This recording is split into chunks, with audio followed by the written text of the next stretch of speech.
Now, yesterday here on the show, I told you what was on my mind. It was Saturday morning, very early. My wife and I were out getting ready to enjoy the weekend when she got a text message. She had just gotten a mammogram a couple of days before, and they said, yes, we saw something in your tests that we need to speak to you about. Call us at your earliest convenience on Monday. And she saw that and immediately thought the worst. Yeah, because it's a mammogram result. And if there's anything squirrely with your mammogram that you have to come in and talk about, that's scary. I just thought, why wouldn't you do something like that on a Monday morning right before you open so that when they get that text, they can call almost immediately if they have the availability to find out what's going on. I don't know why you would send that to somebody when you're not going to be open for 48 more hours.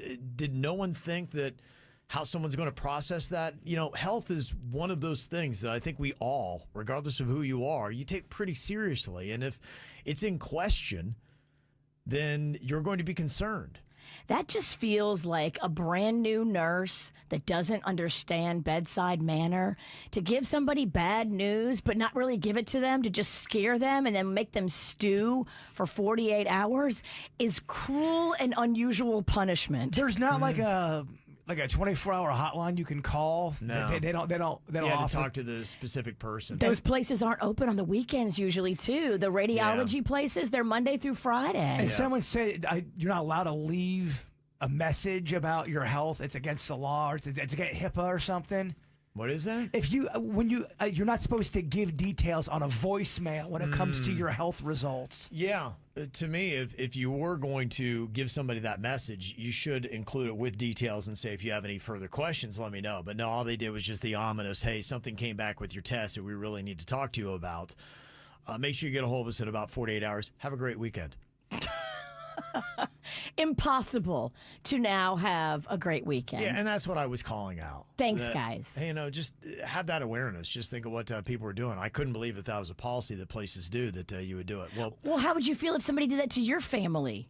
If you're the nurse making that call, and you're not going to be able to give this patient the results for 48 hours, maybe pause for a second and go, you know what, we'll call her on Monday. I try to keep her distracted, and keep her mind off of it and pump her up and, try to take the optimistic side of it. But I could see, even on Saturday, Sunday, I look over and, my wife's not one to get emotional, and she's over there in the passenger seat crying. I was just, it made me very upset. She was crying. Yeah, she was trying to hide it, but yeah, she had tears coming out, and I get it. The entire weekend, she's wrecked. And so I don't blame her. I understand how that goes.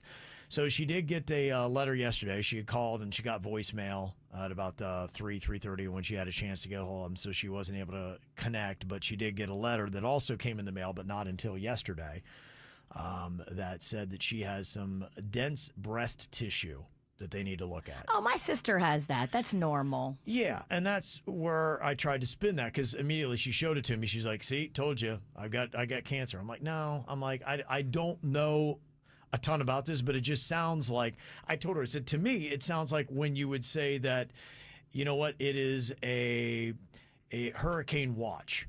The conditions are right for it, but they haven't spotted it. Doesn't mean there's going to be one. But, hey, there's something to look at, and let's take a bigger look at it and have awareness of it, because it is there, and just continue the discussion. But it's not anything ominous. It's not like, all right, you got 3 weeks. No, my sister, every time she goes, they're like, oh, okay, you have dense breast tissue. So they might ask you to do an ultrasound on top of the mammogram. So they can look in there and see even better and make sure nothing's sprouting up. But it's not a bad thing. It's actually, a lot of women have dense breast tissue. Everyone's saying that they get the same kind of diagnosis. But I understand where the Queen's coming from. She doesn't know this world. She just finds out that there's something, I get it. Yeah, I would just like to encourage anybody that if you never have thought of it, and clearly the person who sent the text or scheduled the text or however it worked didn't think about it, that if you've got information like that, think of how people are going to process it.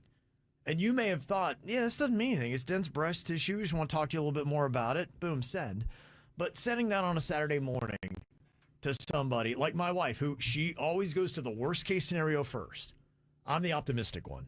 So just understand that some people might be like that. People Don't are send that kind of text until you are available to talk to them right then and there. Some people are saying there's something you can write down on the forms where it does give them permission to leave results, but I think you have to make sure you sign that and let then them know. The nurse has to make sure she looks in your chart and sees Yes. that box has been checked for her to leave the details in a voicemail, which maybe they don't. And people are even saying when they do check that box, they still don't get results sometimes. That would happen. Absolutely. Yeah, I would just say, look, there needs to be the highest sense of sensitivity when it comes to delivering those kind of messages. And just assume that there are people out there that always go to the worst case scenario first, and if they can't get any answers for 48 hours, you know their 48 hours are going to be wrecked. Dude, I think that for any kind of medical procedure, whether it's teeth cleaning all the way up to the bad stuff, most people aren't in that medical world, and a lot of people are nervous to go into a doctor's office. I mean, bedside manner is a big thing. Well, it's like you had said, it can happen in many different forms. If I got a text from my boss saying, hey,